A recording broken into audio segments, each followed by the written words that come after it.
Africa, the African perspective, and this Africa World Hour, where we bring you 60 minutes of the very latest news from the heart of Africa to all corners of the globe. One planet, countless stories, and we bring you the voices, the faces, and the perspectives that matter.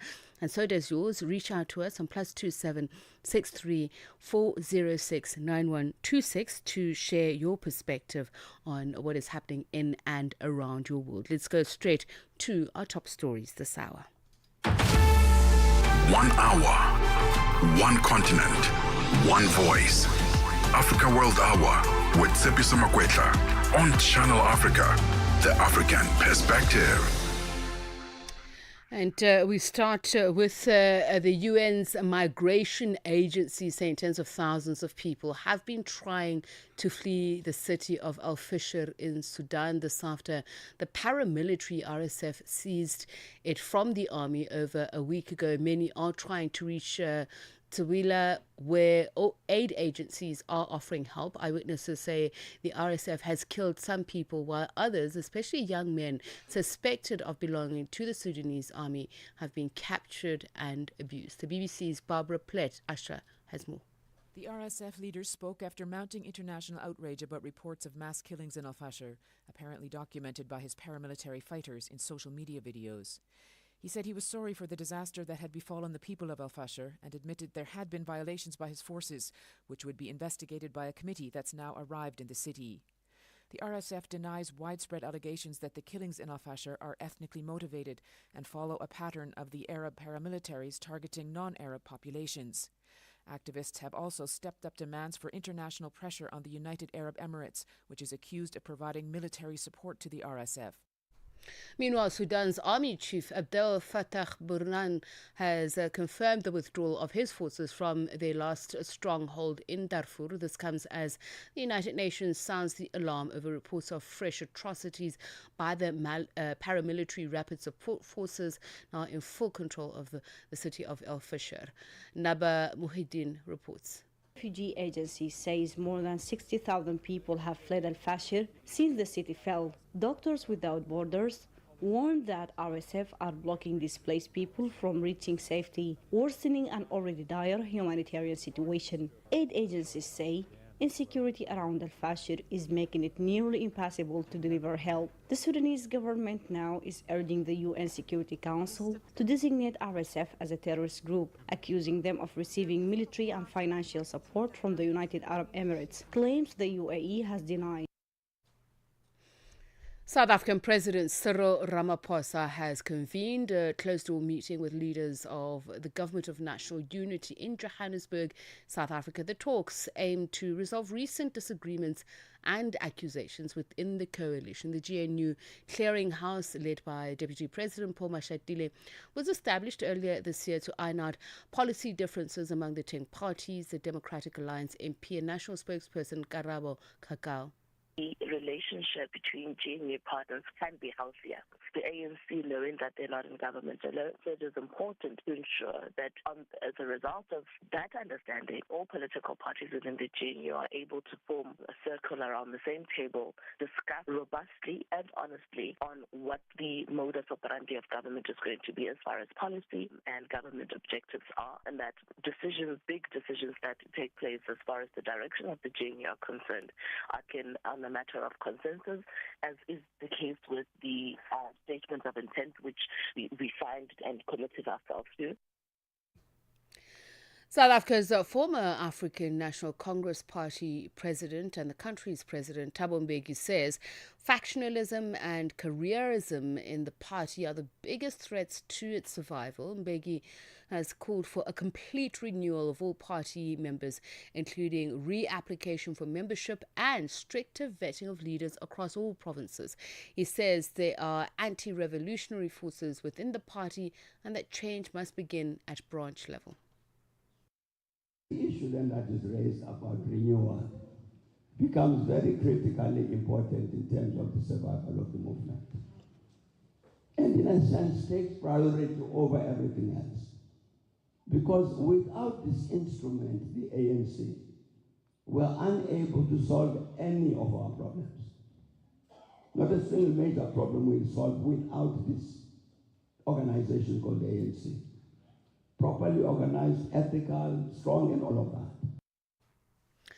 Yes, President Donald Trump has played down the possibility of a U.S. war with Venezuela, but suggested President Nicolas Maduro's party's days as the country's president are numbered. Trump made the remarks on CBS TV after the U.S. military launched another strike on what it said are drug smuggling boats in the Caribbean. It's conducted more than a dozen such attacks so far. The U.S. president has reiterated that Maduro won't be Venezuela's president for long, but appeared to deny that he is planning attacks inside Venezuela. I would say, yeah, I think so, yeah. I don't tell you that. I mean, I'm not saying it's true or untrue, but, I wouldn't, Why would I we wouldn't do be it? inclined to say that I would do that. But because I don't talk to a reporter about whether or not I'm going to strike. 1 hour, one continent, one voice. Africa World Hour with Tsepiso Makwetla on Channel Africa, the African perspective. Now we bring you that African perspective on global and continental issues, and we're just speaking about the U.S. president denying that he hopes to, or he intends to, or could possibly launch an attack on Venezuelan territory. But another aspect of Trump politics is what he's doing with Nigeria. He is making threats against the country, saying the West African country continues to persecute Christians. So we'll tell you about that coming up on the program today. But for now, let's start in South Africa, where its Deputy President Paul Mashatile has reaffirmed the government's commitment to strengthening transformative legislation, including broad-based black economic empowerment to better support disadvantaged and young South Africans. Speaking at the inaugural Youth Investment Indaba in Johannesburg, Mashatile said the government will maintain its focus on transformation policies while improving and enforcing them to broaden economic inclusion. Channel Africa's Michael Mbewe reports. Hosted by the National Youth Development Agency under the theme The Road to National Youth Fund, the investment Indaba convened leaders from government, the private sector, development institutions, and youth-led enterprises to drive youth-focused investment and inclusive economic growth, focusing on fostering dialogue, innovation, and collaboration to break down barriers that limit young people's full participation in South Africa's economy. Speaking to the media, Mashatile said the Triple BEE legislation is meant to transform the lives of the disadvantaged, including the youth, and it's here to stay. The government has started looking at most of this transformative legislation, including Triple BE, with the intention to reinforce them, make them work better. So where there are challenges, we'll deal with them. The point I was making is that we can't drop transformative legislation. If there are challenges, we fix. Triple BE is a very important transformative legislation to empower the previously disadvantaged people, and therefore it will be kept. It will be improved to make sure that we empower more and more people, including the young people who are here today. Over $5 billion has been set aside for the Transformation Fund initiative. However, questions have been lingering in the court of public opinion on the availability of the funds. In response, Mashatile affirmed that the plan has already been set in motion and being championed by South Africa's Minister of Trade, Industry and Competition, Pakstawu. Yes, the Transformation Fund has already been launched.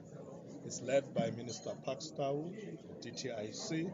So the point I was making is that the NYDA must also engage the Minister and the DIC to be able to benefit from that transformation fund, to be able to capitalize their own youth fund that they have launched, which they have now started the campaign to bring all DFIs, private sector, everybody.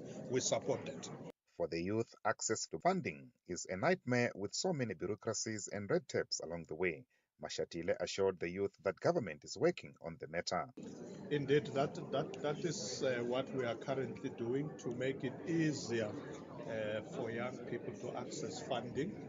We're dealing with all these regulatory burdens to ensure that there is ease of access to utilizing these resources. Young people have complained before about access, and we are going to make sure that indeed they are able to access these funds. Because funds are there, young people have ideas, and we must make sure they can access these funds. He also urged young people to seize opportunities in the digital economy. Well, we are in a digital economy already.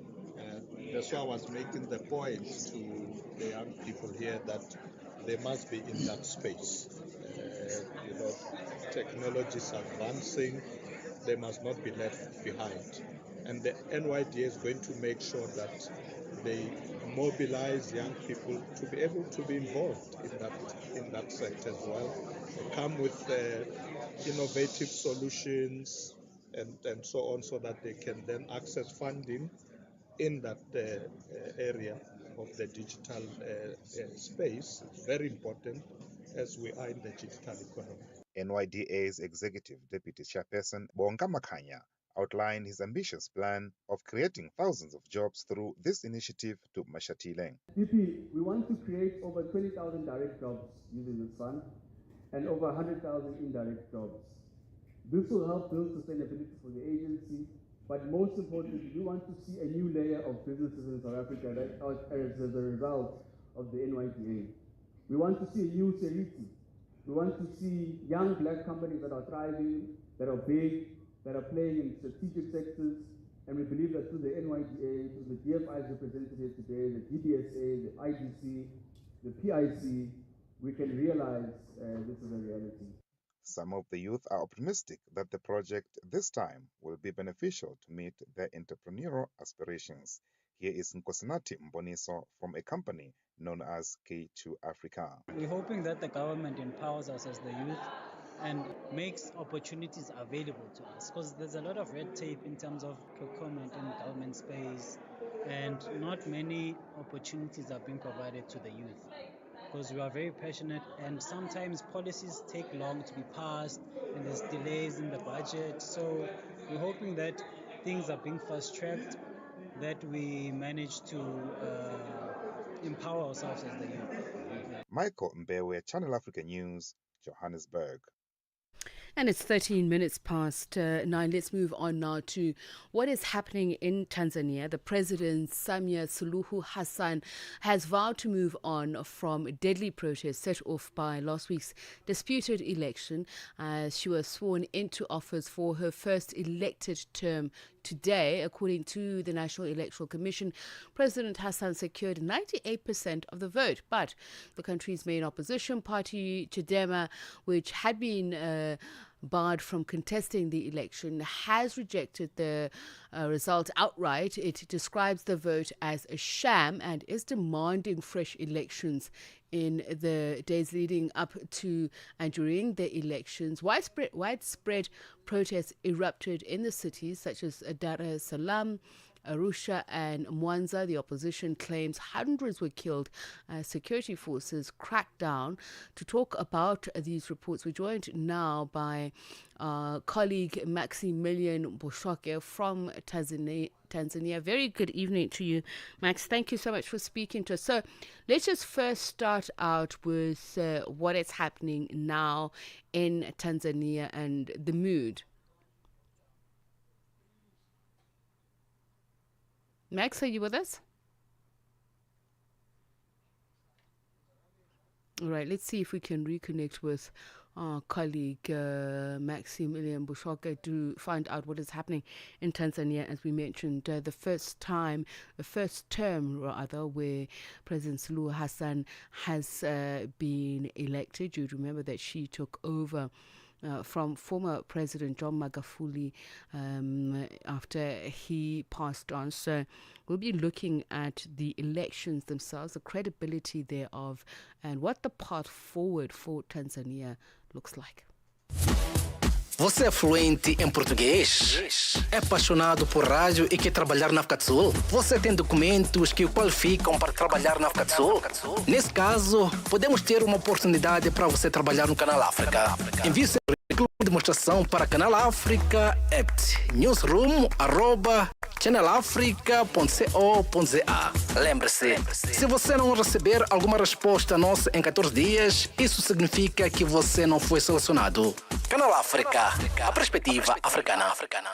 Ahoy, matey! Captain here to help, right, boys? Set sail with us on a digital voyage like no other. Channel Africa has a treasure trove of awesomeness. That is our website and social media pages. Tell me, why are you here? We want you to be part of our adventure. The winds are changing, Captain.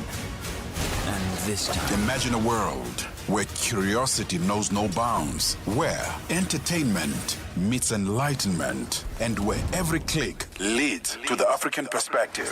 Visit us on our website, www.channelafrica.co.za, or follow us on Instagram or on X at Channel Africa One. Go on, like us on Facebook at Channel Africa One. So, spread the word. Tell a friend that Channel Africa's online variety is what they need on the web. Channel Africa, the African perspective. 1 hour, one continent, one voice. Africa World Hour with Tsepiso Makwetla on Channel Africa, the African perspective. Right, let's take you back to Dar, where we speak to a colleague, Maximilian, to hear about the latest on the ground in Tanzania following the swearing in of President Samia Suluhu Hassan. Max, a very good evening to you. So, what can you tell us about the current state of affairs in Tanzania? What is the status quo? Good evening. The current state, there is peace. Everything is okay after Mama Samia has been sworn in as the president. But what prevailed before the swearing in was a bit rough. The country missed its head, whereby people were rioting in the streets, protesting, but without any flag showing any affiliation to any political party. The people who were protesting. So it was hard to understand there from which organization. But they did a lot of destruction in the country. And I think this is the first time I see my country, Tanzania, having something like this, where the military police and the police should cooperate to bring down peace in the country. A country that has been experiencing peace all those long years since Mwalimu. Now, you say, Max, it's the first time that you saw such protests, and from what you are saying, it almost seems as if there is a popular uprising because they are not coming together under any band or theme. But we believe from the reports that we're getting that these protests, the movement has been largely driven by Gen Z, as we are seeing in other countries as well. Do we then have a sense of what they want, and would that be achieved with the swearing in of President Suluhu Hassan, or should we believe that another election should be in the offing, given the fact that the results are disputed? I won't go up to that stage, because what matters most is the decision of the most. But what I'll advise, it was premature, because some of the political leaders were detained. They're in detention. For example, Tundu Lissu is still in detention, and he had to participate also if he was given his rights. But, well, all in all, the elections went well, according to what I saw, and the ruling party won. But you see, misfortunes are everywhere when we consider there are people who've got knowledge. They can sit down and settle these things. And I think it is a high time to settle these things, because Tanzania has never experienced disobedience in this sort. I think there's something to work on. And I think that's the point I'm trying to get to, Max. How are people going to organize themselves? There are the opposition political parties that have their own problems with the incumbent and newly elected president and her party, CCM. What we're just trying to get a sense of is the youth movement movement. So these street protests were largely set to be led by Gen Z. Do we know if they have any definite demands, whom they are putting those demands to, and how would that situation be resolved? Vocally, most of the protesters were refuting of the re-election of the electing of Mama Samia. But apparently, most of the protesters had no banner from any political party. That's what amazed me. Right, Max. So do we know what happens now that she has been inaugurated? Is there a plan of action that President Suluhu Hassan has outlined? She has certainly said she wants to put an end to those street protests, but how? I see it like spilled milk on an oven which can be cleaned. They have to sit down. There are people also. You see, honesty is honesty, and the truth is truth. When the milk is spilled on the stove, you have to clean it. Thank you very much, Max. We're going to leave it there with you. That is our colleague who is out there in Tanzania. Reporter Maximilian Bushoke brings the time to 22 minutes past 9. Você é fluente em português? É apaixonado por rádio e quer trabalhar na África do Sul? Você tem documentos que o qualificam para trabalhar na África do Sul? Nesse caso, podemos ter uma oportunidade para você trabalhar no Canal África. Envie seu currículo e demonstração para Canal África @ newsroom@channelafrica.co.za. Lembre-se, se você não receber alguma resposta nossa em 14 dias, isso significa que você não foi selecionado. Canal África. Africana. Mornings made better with Peter and Asanda on Rise and Shine, weekdays 6 till 9. The South African Medical Association, SAMA, has officially suspended all relations with the Israeli Medical Association, a move welcomed by healthcare workers for Palestine, South Africa. The organization says this decision represents a powerful stand for medical ethics, justice, and human rights, echoing the global call for solidarity with Palestinians. And recently, we've also seen other national associations, such as the British Medical Association, Turkish. They've released quite strongly worded statements, although none have gone as far as SAMA to cut ties with the Israeli Medical Association, as well as to call for the suspension from the World Medical Association. It's a watershed moment that an organization has actually taken this step. And it's not an idle threat. SAMA is a member of the World Medical Association, and they can action this resolution by bringing it before the World Medical Association. Dr. Sadiq Mullah, chairperson of Healthcare Workers for Palestine, South Africa. Mornings made better with Peter and Asanda on Rise and Shine.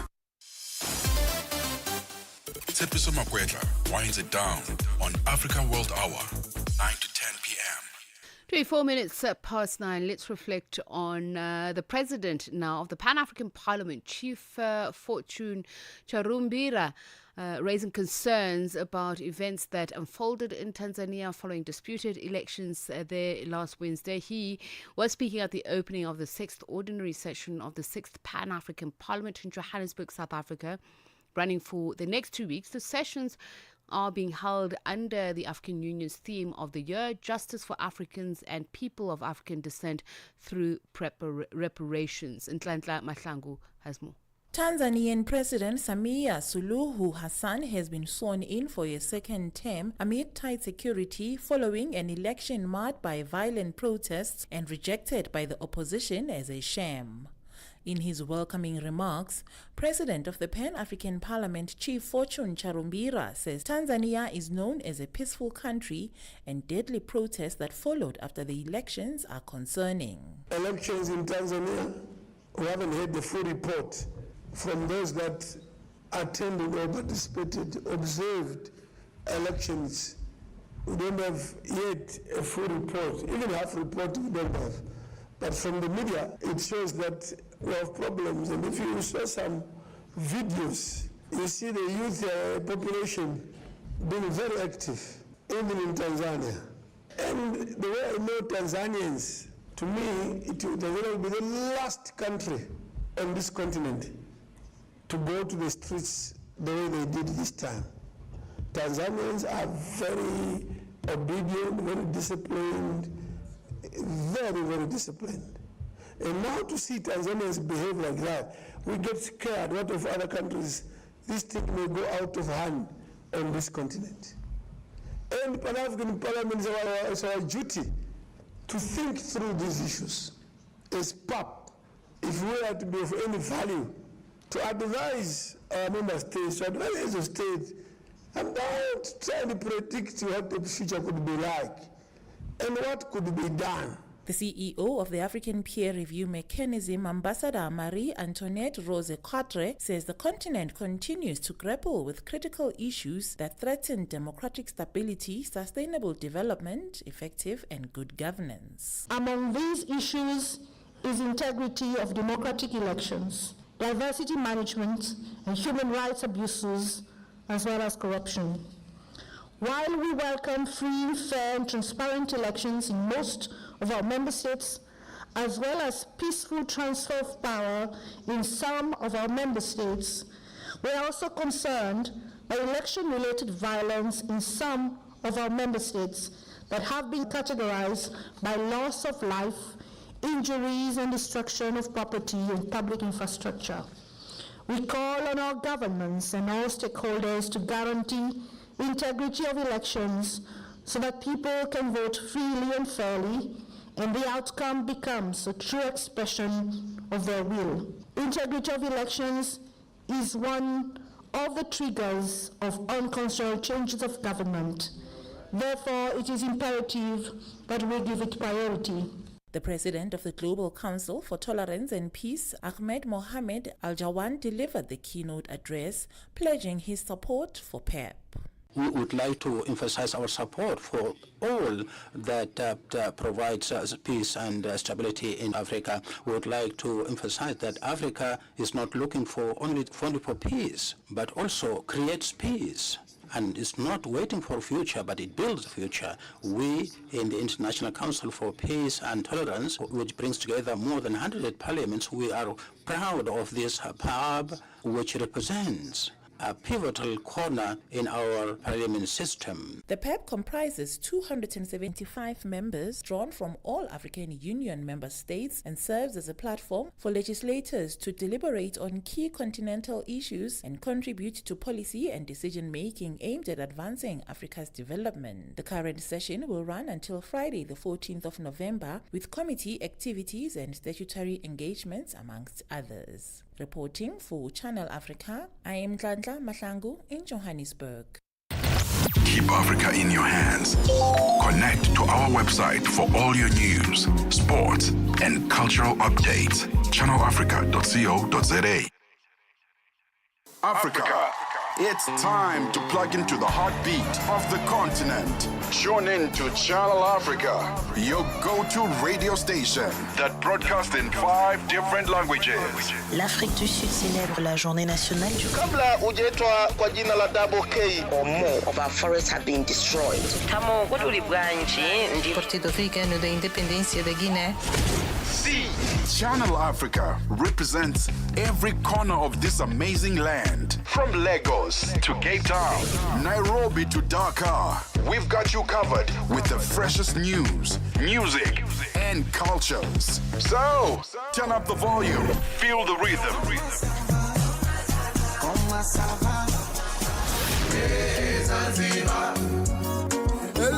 Enjoy the conversation. Channel Africa, the African perspective. This is Channel Africa. South Africa's summer grain and oilseed farmers have had an excellent season. That's according to Wandile Slobo, Chief Economist at the Agricultural Business Chamber of South Africa.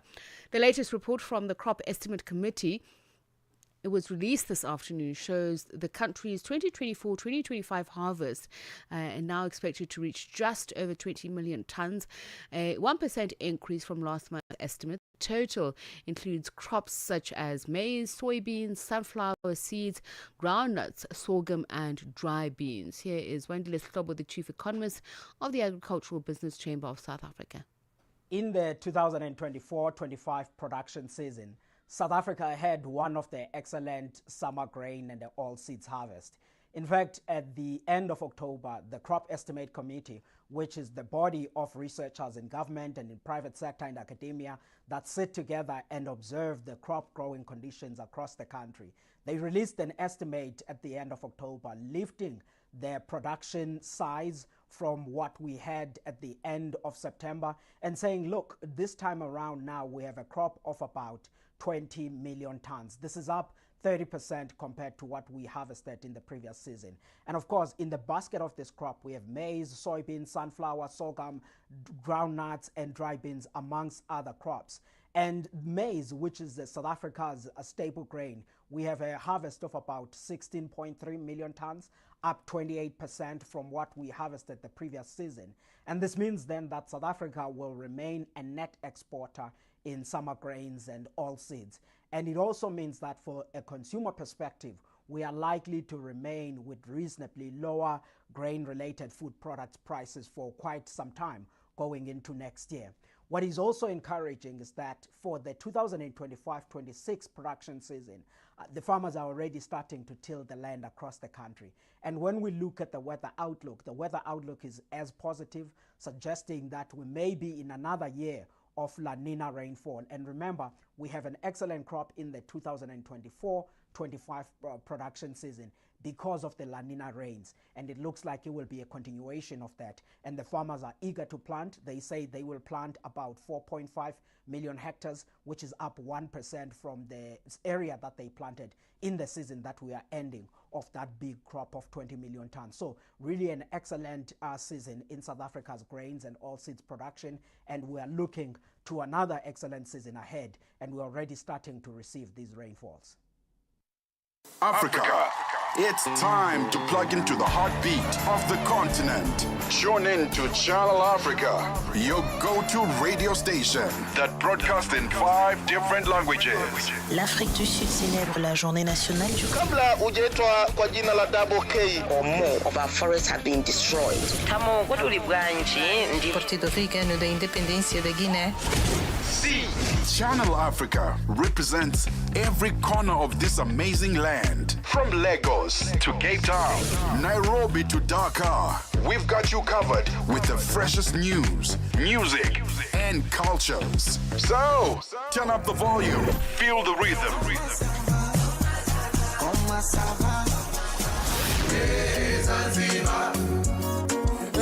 Enjoy the conversation. Channel Africa, the African perspective. Tsepiso Makwetla winds it down on African World Hour, 9 to 10 p.m. At 27 minutes to 10, let's look at this issue. U.S. President Donald Trump sparking global attention with his latest remarks threatening possible military action against Nigeria over what he describes as the persecution of Christians. Speaking during a campaign-style rally in the United States, Trump claimed that Christian communities in Nigeria are being slaughtered and accused the Nigerian government of turning a blind eye. His comments have drawn sharp criticism from diplomatic observers who warned that such rhetoric could inflame religious tensions and strain U.S.-Nigeria relations. We speak now to Dr. Olayinka Ajala, Senior Lecturer in Politics and International Relations at Leeds Beckett University. A very good evening to you, and thank you so much for speaking to us, Dr. Ajala. Good evening. Thank you for having me.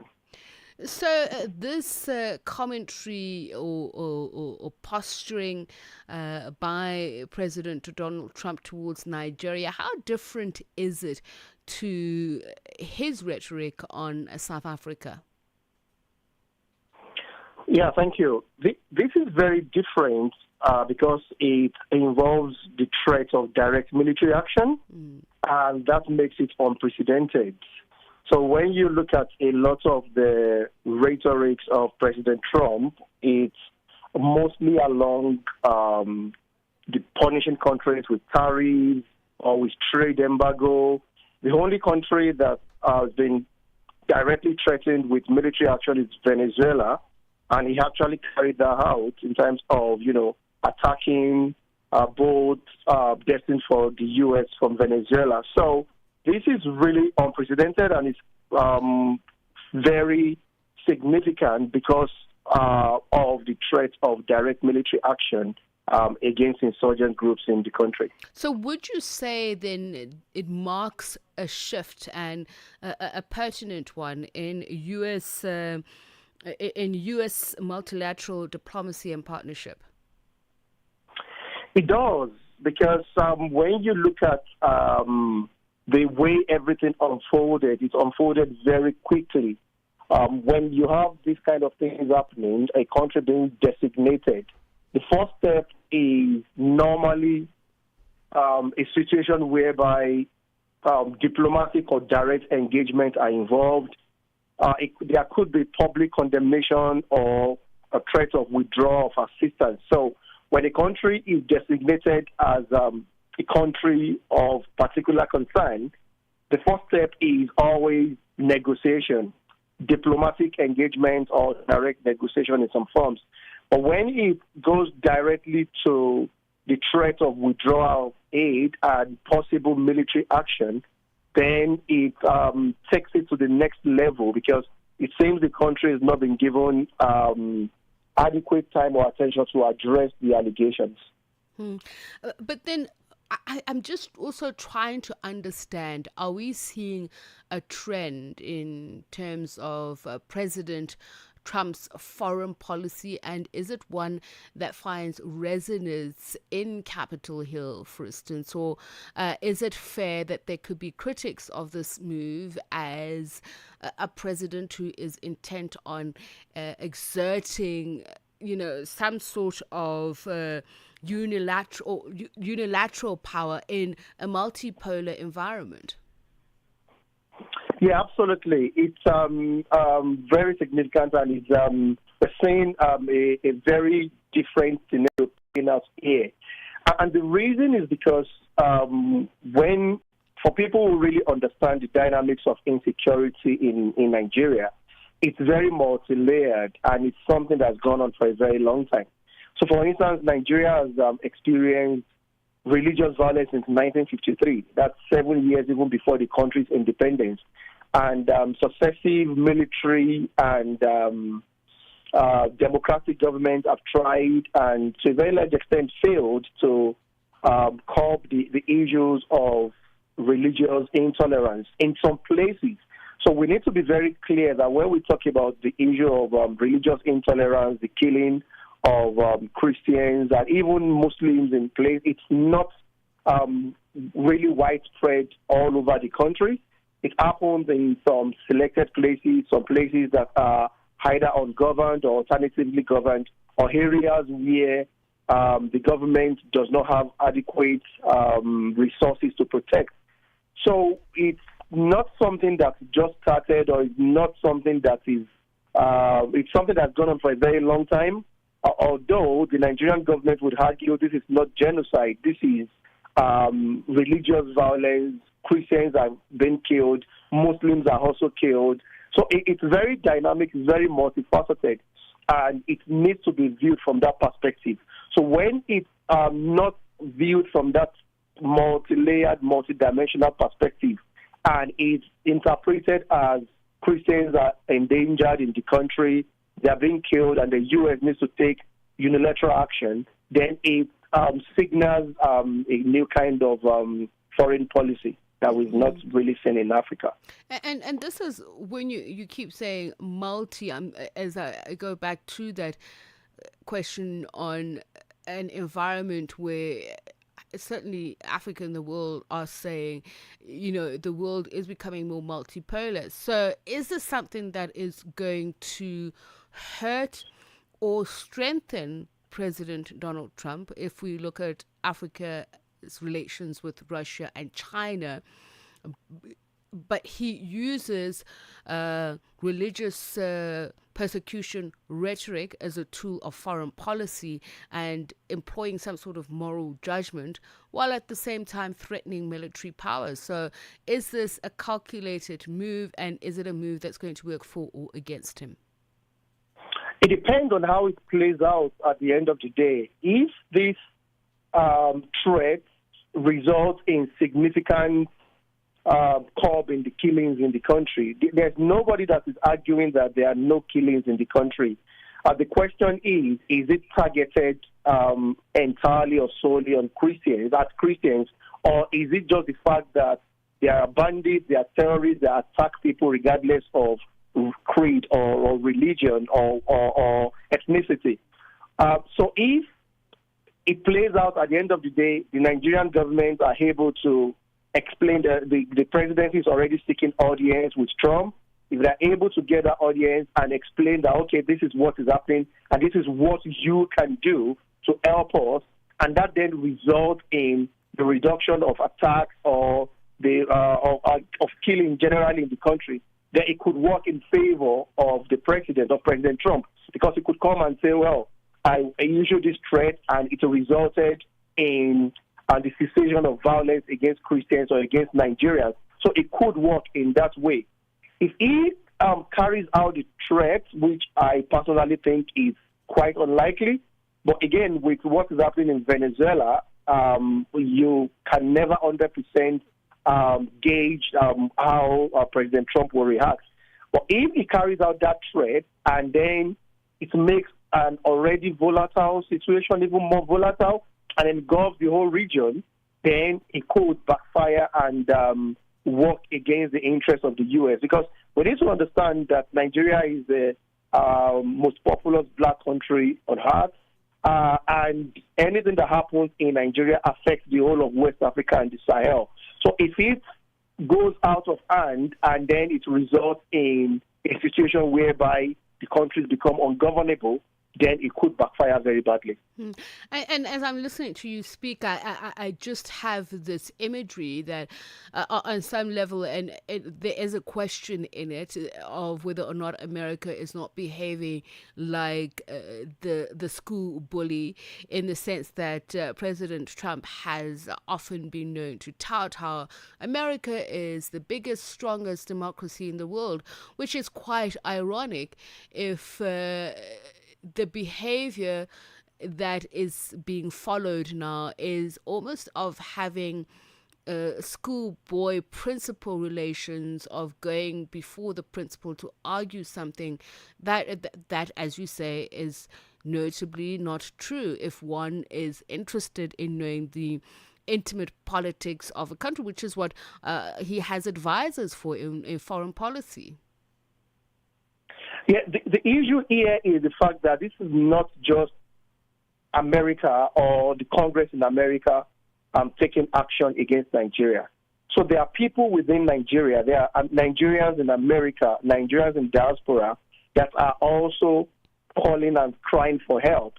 The Middle Belt region of Nigeria, states like Benue State, Nasarawa State, Taraba State, have witnessed violence in the last 10 years. There have been a lot of violent conflict between farmers and pastoralists. There have been sectoral violence. There have been violence as a result of climate change, for instance. So one of the things, like in my own research, one of the things I found out is the fact that because of the vagaries of the climate in northern Nigeria, pastoralists are being driven further southward. And this is resulting in competition for resources, competition for water. And so all of these things, they are not just people within the U.S. Congress saying this is what is happening and we need to take action. A lot of it stems as a result of Nigerians within Nigeria and in diaspora calling the U.S. president, calling the U.S. Congress, sending in reports and saying, this is happening, the U.S. needs to do something. So this is why it becomes even more complicated. If it is a unilateral decision of the U.S. government coming in and saying, oh, this is happening in your country, then we need to come in and act. Then we could use the illustration of the schoolboy bully or the school bully trying to exert his power on the weaker students in the school. But because there are people within Nigeria who are also calling for the U.S. to who have data to show that, well, Nigerians are being killed on a day-to-day basis. We all have this data. The question I'm asking is, is it disproportionately against Christians? Yes, in some places you could argue that more. I carried out an analysis, for instance, this morning on the publication I'm working on, and I found out that in the last 8 years, there have been an increase in attacks on churches and mosques. But when you look at the ratio, it's like 2 to 1. For every 2 churches attacked, 1 mosque is attacked. This tells us 2 things. One, Muslims are also affected and they are also attacked. But it seems to be disproportionately against Christians. So you could argue that the people that have brought these allegations also have a point. But is it a genocide, as is being alleged? I actually I doubt that. And that's what I want to get to, because continuing with that analogy, if then we're saying the U.S. president is the avenger of the vulnerable and downtrodden, as we're seeing in his accusations against South Africa of white Afrikaners being persecuted, well, there are even many more Afrikaners who are saying, but, you know, this is as a result of crime where everybody's affected. Then, what of regional autonomy? Is that something that is recognized by the U.S. foreign policy? And secondly, if you are being the benevolent intervener, are you doing it effectively? If you are saying it's Christian genocide, how are you then being effective if the brief is not correct? That's absolutely the question that has been asked by many Nigerian politicians and policymakers. Some even Christian leaders, pastors, coming out and saying, well, is there an ulterior motive to this? Is there really? So it's really it's an interesting scenario, to say the least, because you could argue that, well, if sincerely the United States is actually interested in Christians across the world, then we need to look at Christians in Sudan. We need to look at Christians in other places that are being persecuted. And we need to also see if the same stick is wielded or is threatened to be wielded against these people as well. So there are lots of conspiracy theories in Nigeria at the moment. People asking questions are saying, one, why moving from level 1, no engagement, no diplomacy, to level 2, the threat of direct action? And then 2, why is Nigeria singled out in Africa? You mentioned the case of South Africa. There was no threat of violence against people in South Africa that are accused of attacking white people in South Africa, for instance. So these are the questions that people are raising, and it's actually a very fluid situation right now, because on one hand, the government is trying to put its foot on ground and saying, no, this is not happening. But at the same time, because there are elements of attacks and people being killed as well, it's very difficult for the government to 100% exonerate itself and say, well, this is not happening. And then again is the story of the Sharia law, which again is something that was played a lot. 12 Nigerian states actually carry out Sharia law in parallel with the conventional Nigerian constitution and laws. So this also raised questions. Are people in these 12 states, are they disproportionately attacked? Are Christians in these states disproportionately attacked? So there is a whole lot to unpack when we look at what is happening on ground in Nigeria and then the threat by the U.S. government. Thank you very much, Dr. Olayinka Ajala, Senior Lecturer in Politics and International Relations at Leeds Beckett University, speaking to us about U.S. President Donald Trump threatening military action against the West African country, Nigeria, for what he's accused it of carrying out Christian genocide. Siyabangena manje. Vito Jablan Kolele Imagoda. Jablan is a young man from Guyana in Limpopo in South Africa. A very easy guy, taking things easy. To know me is to know that I love what I do. which I'm crazy about it. So when you hear me on radio, expect the best. Expect great music. Expect great content. Expect 180 minutes of nothing but fun. You'll find me on the morning reset, 3 to 6 a.m., Monday to Friday. Siyabangena baba. Ay. Mbuleke.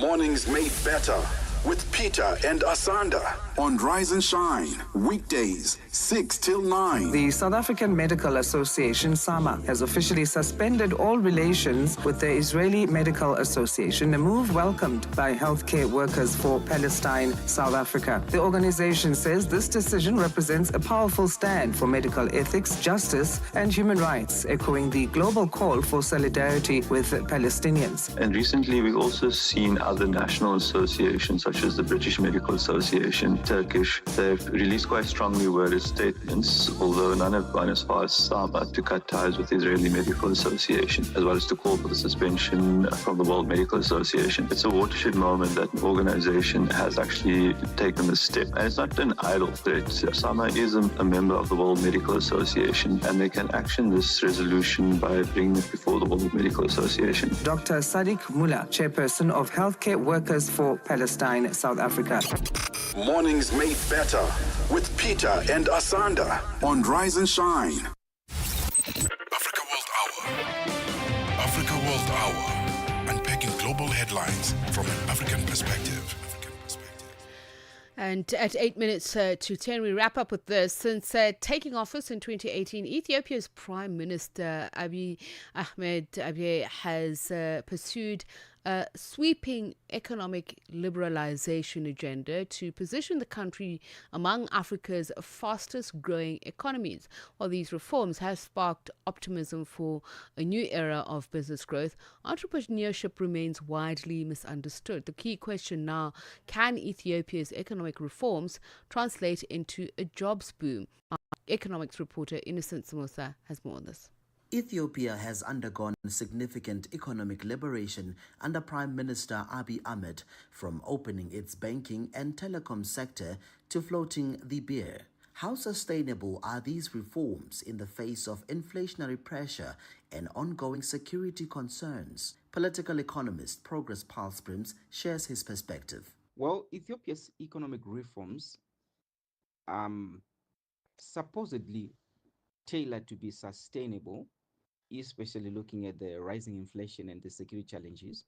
But now there is an existential threat in terms of it being sustainable, which is essentially the loans that they've gotten in the past that still needs to be fleshed out. And it looks like the runway, particularly when it comes to them remaining sustainable at the same time dealing with their rising inflation and their security challenges, is actually something that is coming to an end. Most likely, if they opt to also include the multilateral lending that is coming from China and expand it, particularly when it comes to the manufacturing sector, the textiles, and some similar sectors that the Chinese might actually be interested in.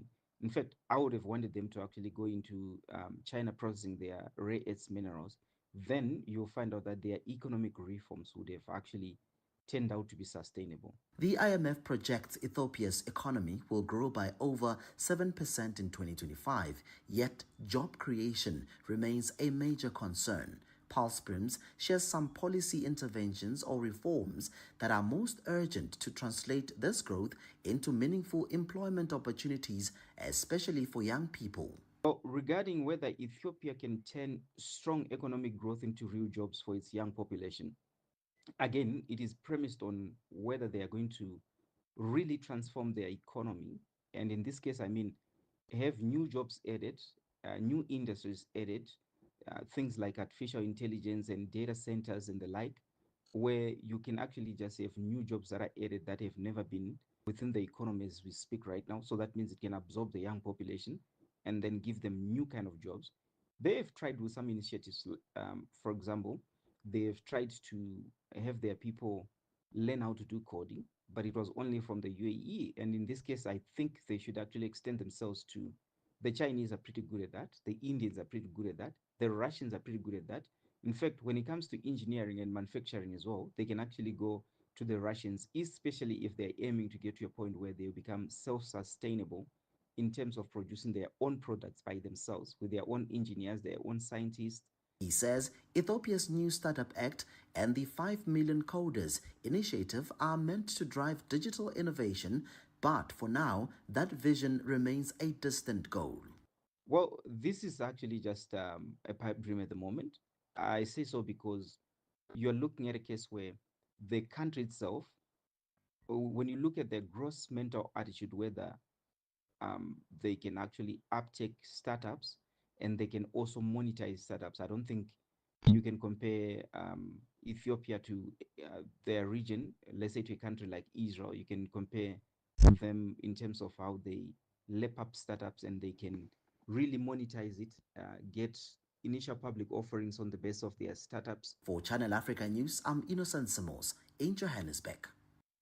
And that's how we come to the end of Africa World Hour this Monday. Unfortunately, we weren't able to reach all the people that we wanted to because of some technical challenges, but we'll try again tomorrow. We live to try another day. And back in the studio with us. No, we have to, we have to just give each other space, one takes rest. Year-end fatigue. You know what I'm saying? So one takes the fort for a while and then, guys. And that's how we keep it going. We keep so nobody drops the ball that way. Yeah. No, for sure. And, you know, people also don't realize the impact on the body of working. Yes. Guys, it's real. Working at night. Yes. Because your whole body clock. Yes. Shifts. 100%. And it's not like when you get home you can fall asleep. No. At the AM you're still on some what's kicking. Well, I'm glad to be back and kickstarting a new month, kickstarting a new week on African Diaries. And just for those who are not aware, African Diaries focuses on stories that tug at your heartstrings, right?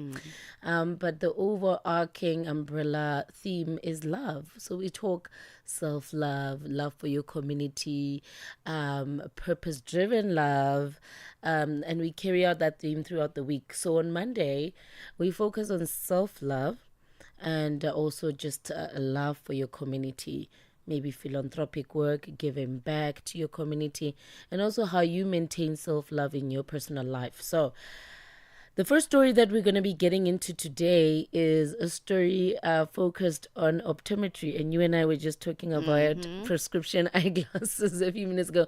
Not a lot of people have the advantage that you have where they would have different frames for their prescriptions. Oh no, honey, it's not something I take for granted. Yeah, it's just I used to wear, and I still do from time to time, contact lenses, but now I've gotten to an age where reading glasses are needed. So the reading has become a challenge, and this is our work. Like we're constantly reading, whether it's on the screen, whatever. So it's just accepting that I wear glasses, and sometimes something, you know what I'm saying. I hear it's you. Situational. It's situational. Well, with that said, though, they are, in most disadvantaged areas, school-going individuals, so children between primary and high school, most of them don't even know that they need to do a regular eye checkup. Yes. And they don't even know they need that. And they find out later in their adulthood, and it's, in most cases, hinders their job opportunities. And so we're going to be speaking to an organization that has taken up an initiative to sort of like give back to those disadvantaged communities across South Africa, to assist these young ones to get tested and to get prescriptions. And most importantly, also just offer them the opportunity to know if they have 20/20 vision or not. And they've also funded cataract surgeries. Who are you speaking to? We'll be speaking to Chiro Mashiro, communications specialist at Glencore Coal. Okay, that's very interesting because I know the Department of Health has something akin to that. Yeah. And we had an optometrist in here. I don't know if you remember. And he was speaking about doing that kind of philanthropic work as well. It's something that is grossly overlooked. And let's face it, it's because parents don't have money. Yeah. Parents don't have money, and it's like, no, you'll be fine, just work through it. And unfortunately, it's training the eyes to work under very strenuously. Yes. Okay, so thanks, Nola. Do you enjoy your show? And to our listeners, viewers, enjoy your listening, viewing here on Channel Africa, the African perspective. From us, it's good night. All right.